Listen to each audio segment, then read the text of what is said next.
issue with reading is that I love starting new books. I read like 80 pages and then I get excited about another book and I move on to the next one. It's not like I'm DNFing it, like I want to finish these books. But something else catches my attention and then I move on, and there's just so many half-read books. So I thought today I'd run you through some of the books I'm halfway through that I started in this year, so in the last few months, but haven't continued yet for some reason or another. Are some of these DNFs? Maybe. Only time can tell. I think this will be quite an interesting one to start with. And it is Sea of Tranquility by Emily St. John Mandel. It is an extremely shiny proof copy that I'm very happy I got my hands on. It is coming out in 2 weeks from when I'm filming this.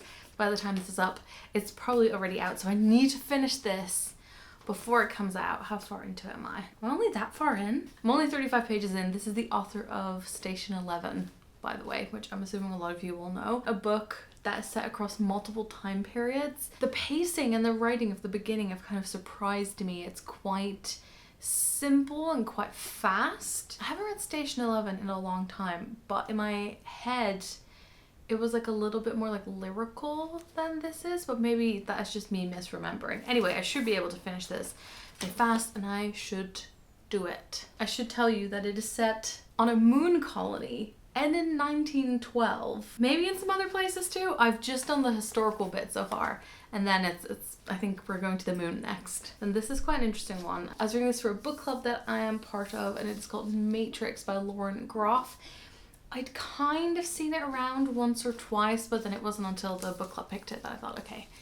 I took a closer look at it and I got very interested. So this is the author of Fates and Furies, but this is something quite different. There's all these literary authors writing medieval stories, and I kind of want to read them all and do like a combined video about it and talk about my theories as to why this is happening right now. This is about nuns in what era are we in? It's 1158. It's about a young woman who gets sent to be the prioress of a nunnery, and it kind of goes through her life at quite fast pace. The writing's very interesting. I keep describing this as just the writing, not like what it's about. Sally Rooney meets the Virgin Suicides, so there's like less punctuation, kind of like certain run-on sentences, but it's very dreamlike at the same time. A little bit of like bodily grossness and some weird stuff and quite raw stuff. The descriptions are great. Lushly textured and uniquely vivid. The author quotes on the cover are very clearly meant to set the scene because it's Britt Bennett, Sarah Collins, and Sarah Waters. Interesting combo. So I'm at part 3, which I think is the last part, and I'm pretty sure things are about to kick off. Then a book that I just spent 50 minutes searching for and I can't freaking find it. I was reading this just before I moved. If I haven't put up any videos about moving yet, I have moved. I now live in St. Albans, which is still pretty close to London, but with significantly more space. I have filmed a moving vlog that is still in progress about moving books and stuff like that, which is to come, but I just realized that maybe I haven't talked about moving yet in any of the videos that are up. So now you know. I was reading that book right before moving and cannot find it. It's on a stack somewhere. The 10,000 Doors of January, again, read this for a book club. Not really getting on with the writing style. Like, it's a little too flowery, like fantastical for me. I say as someone who loves fantasy. Might DNF?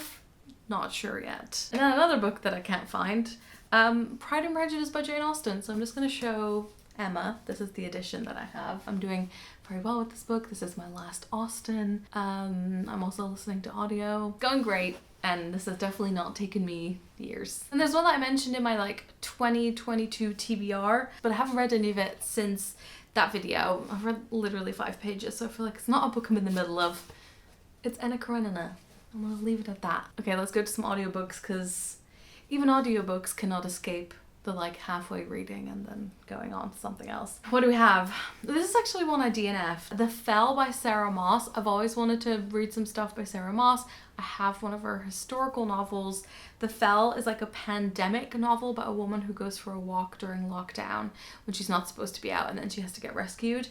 This book just made me really angry. It's only 4 hours, and I listened to half an hour while I was cooking, and I just had to delete, was not enjoying it. Some of these are from the library, by the way, so it's very easy to just try a bit and then just return it. It just made me angry, and as much as I love pandemic novels, I do not like COVID novels, I have discovered. Then there is Savage Her Reply by Deirdre Sullivan. I read the Perfectly Preventable Deaths duology by her, which I really enjoyed. And Savage Her Reply is a dark feminist retelling of The Children of Lear, which is an Irish fairy tale. I listened to a little bit and I just wasn't in the mood for it. Then I realized that BorrowBox, just the library app I use to listen to audiobooks, had suddenly added like so many books from the Grishaverse, and I recently read Six of Crows and Crooked Kingdom for the first time and loved them. So I went through and like downloaded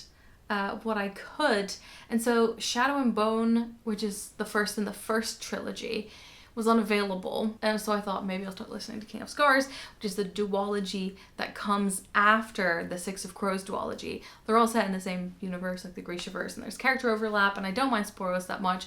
I have already watched like season 1 of Shadow and Bone anyway, so I listened to 2 hours of King of Scars, and then suddenly whoever had Shadow and Bone returned it, so I immediately downloaded that.